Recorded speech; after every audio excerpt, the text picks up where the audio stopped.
the beauty of having you in town and seeing so many fans line up. It's either one costume from one film that they're wearing or another costume from another. You don't just have characters that people like. You have iconic characters. What's it like to connect with fans that have such a passion for you? What a piece of promotion you just laid on me. Iconic characters. Man, I just do what I do, and I do it as best I can, and I really try to be mindful of the fact that I'm communicating something to fans and that it needs to resonate in order to really work. So I've been fortunate that there have been some characters that have been written over the last few decades, like 50 years, that's 5 decades, man. I'm a very fortunate guy, worked with really great people, really talented people, with some iconic names, and so I'm just kind of like holding on for the ride, but fans are loving it, and I love it that they love it. I don't think you're just holding on. I think you're thriving, and I think the crowd suggests it. We're standing here about to go on stage and talk with a panel and have a panel, host a panel, where all these people are going to be asking you questions. When you go out and you meet people at a place like this at Motor City Comic Con, what does it do for you to maybe rev your engines a little bit, maybe if you are feeling a little bit tired or feeling like you're just holding on?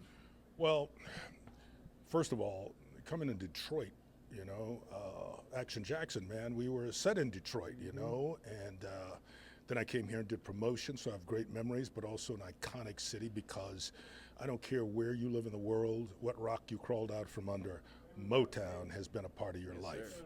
So to come here and all these years later after, the very first Rocky and be as well received as I have been, and of course then we've got Predator and Happy Gilmore and now The Mandalorian, and people really loving and sparking to these characters and these stories. It just gives me a lot of joy, It makes me feel good that the thing you're doing is something that people are enjoying and that they resonate around the world. So, Detroit, the Motor City, come on, if you can, what do they say about New York? If you can make it here, you can make it anywhere.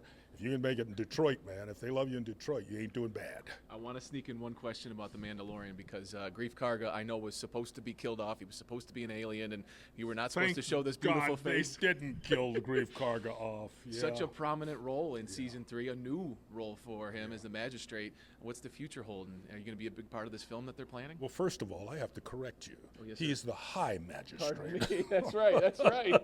That's right. I love that. That Jon Favreau, man, he just writes beautiful stuff.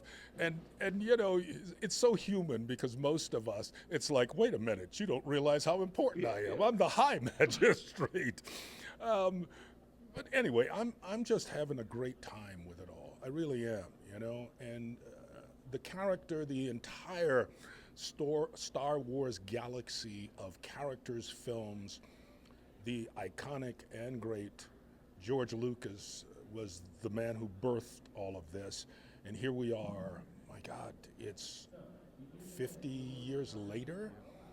I mean, we are still, reaping the benefits of his imagination and carrying on a part of this greatness. And man, I'm just, again, I feel really fortunate that so many things I've been a part of have just completely captivated people.